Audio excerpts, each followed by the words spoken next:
I sat in a lot of post-interview debriefs as a former recruiter.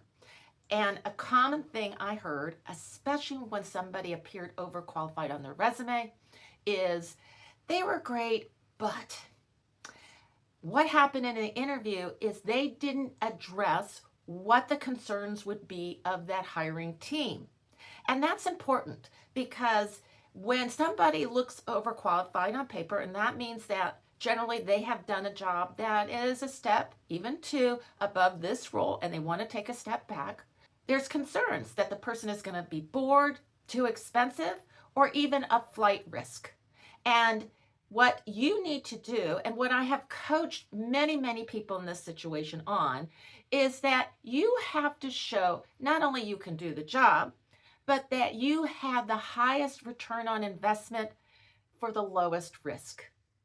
And today I'm going to show you how you do that. In part one of my series about being overqualified, I covered why you may be considered overqualified to hiring teams.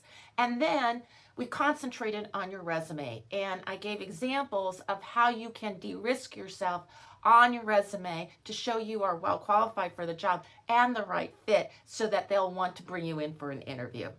Part two, we're going to cover your actual interview, what you want to say in that interview to show that you are great and you would be a good hire for them, actually the best hire for them, because you can do things other people can't. So let's get started. Risk number one that the recruiter is going to be concerned about is compensation. They're going to think, wow, if this person has to take a pay cut, maybe 20%, then, they're going to be a flight risk. They're going to try to make up for that, compensation and leave in a short period of time. So what you need to do is address that concern. First thing you need to do is do your research. Make sure you understand what this level of role at this location will pay. What is the range for it? If you are out of the range where you currently are, then you have to think about also, can you take a pay cut? It is not realistic to expect that an organization is going to change the range for you. The range is based upon the job, not what you previously made. So just be real with yourself. If you really can't do this job because you can't take the pay cut, then it's not really a good idea to apply. But if you can, then what you want to do is talk about why you may be okay to make less. If you don't say anything, the problem is that the recruiter knows or should know approximately what you were making. If they know the market, they know what different positions pay, then they will have a good sense of what you currently earn. So a good thing to do when you are discussing compensation and you're willing to take a pay cut is to explain why that works for you. Maybe it's a lifestyle change that you want to, have happen, and you can take a pay cut for that. Maybe you love the mission of the organization, or maybe it's a career pivot. Whatever it is, then it's helpful to explain what that is to the recruiter so that they can go, I get it, as opposed to still having questions. And lastly, if you really feel like you need to come in at the top end of the range, then it's helpful to explain the ROI that this organization will get from bringing you in at the top of the range. Many organizations are a little squeamish about bringing people in at the top of the range because just no wage growth for them. So you can explain how you can get onboarded very quickly, how your presence means there's no training time, or maybe a consultant doesn't need to be brought in, saving the company money. These are things that you want to talk about to get past compensation as a risk for hiring you. If you enjoy this content, I always appreciate hitting that like button and go ahead and subscribe to my channel. It really helps. Risk number two is that you are a thinker and not wanting to be a doer. This is a huge one because you have been in a role likely that does require more strategy. And that may be something that you really enjoy doing, but that's not what this role is. So they are concerned that what you will do is spend your time strategizing. Remember, they are running the department. So if you're trying to strategize around them, figure out new ways and better ways to do things, that may be an issue for this hiring manager. And they would rather have a junior person who's not going to be asking these questions or always coming up to them trying to fix things or do things differently. Now, what you want to do is make the case that the strategy will make you a better doer. And what you want to do is talk about how the strategy that you have had to do in the past, the knowledge that you've gained from that, helps you do things more accurately. It makes you more autonomous so that you do not need to have so much direction.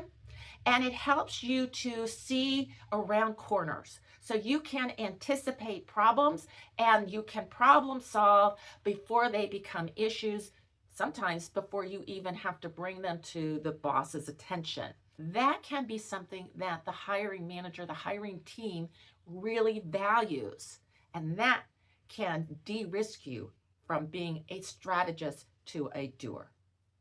Risk number 3 is the manageability ego risk. This is the recruiter or hiring manager thinking, now you've been a manager for 10 years, and so you're used to being the boss, and now you're not going to be the boss. So are you going to be able to take direction? Are you going to try to undermine your person who you would report to?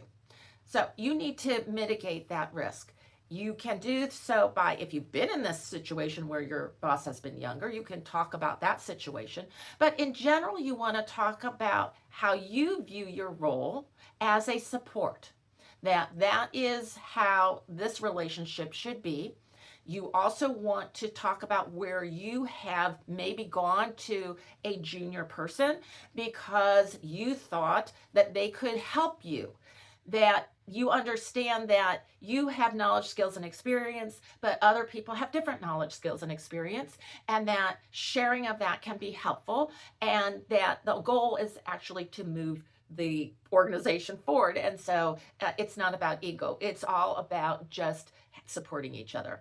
And lastly, you can talk also about being more autonomous than others that may be hired in the role. That this could be a plus for the hiring manager because then they may need to only spend a little time with you to give you direction, and they can spend time, which everybody needs more of, to work with others that may need more development.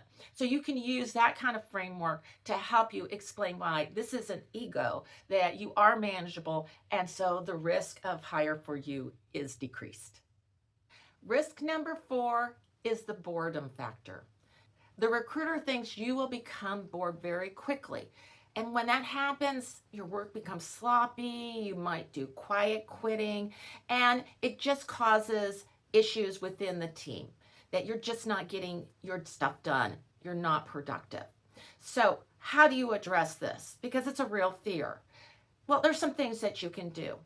One, which I always say that you should talk about in any interview, but especially in these interviews, is that you're not fleeing a job that you've had, but that you are going towards something that is important to you.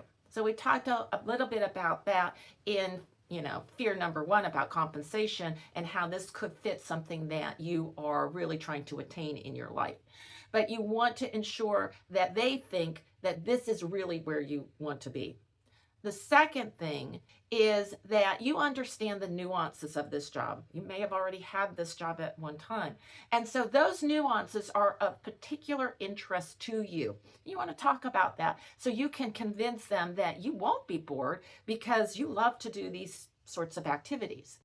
Risk number 5 is commitment. The recruiter and hiring manager think that this job will be a revolving door, that you actually have plan B in your back pocket because this job is a parking lot for you until you can find something at the level that you are really looking for. You'll take this job because you need a job, but you really want something else.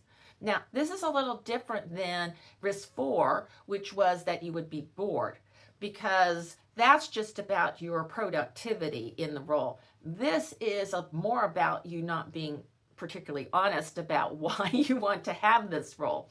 And so just know that this is a risk that you're going to face. How can you handle it?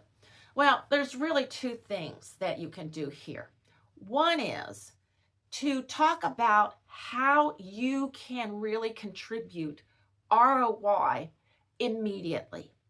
That in a short period of time, you can do things and accomplish things that a junior hire would not be able to do. So what you're essentially saying is, even if I am not here for years, that you are going to get a lot out of me during this time, and that's going to be to your favor. Okay. Now, don't say I'm going to only be here a short period of time. What you want to do is lean into, I can be productive on day 1, and therefore you're going to get a lot out of me. So this is not a risky hire really, because I can outperform anybody else that you hire in here. So even if I leave, then you still are ahead. So you can go through that route. But if you really are looking for a lifestyle change, that this actually does make sense for what you want to do in your career, then you want to lean into this, that you are committed to this role because you are looking, for example, to travel less. That maybe you have small children and this travel that you did before required for that type of role just doesn't work for you anymore. Or that, you want to balance more about how you do other things in your life, and a job that was 24/7 that you had to take home every night, that was not working for that balance that you're looking for now. Whatever the situation that is appropriate for you, that is what you want to talk about, so that they can understand that this is a job that is just not a plan B for you, but in fact, this is your plan A, and you will be committed to the role. Here's the reality that most career coaches won't talk about, and that is there are going to be some organizations that will not hire you because they feel you are overqualified. No matter what you say, they're just not going to believe that you will take a pay cut, or that you will be committed, or that you will, not sabotage the hiring manager. But there are organizations that can see your value. They are under-resourced. That hiring manager is stretched beyond anything. And so they can see you as a great addition to their team. So to be successful in interviews, it's not about diminishing yourself, but it is to show how you are actually less risky to that hiring team. You can do things that other people can't do, and that can raise the team to be able to accomplish more than if they hired somebody who is more junior.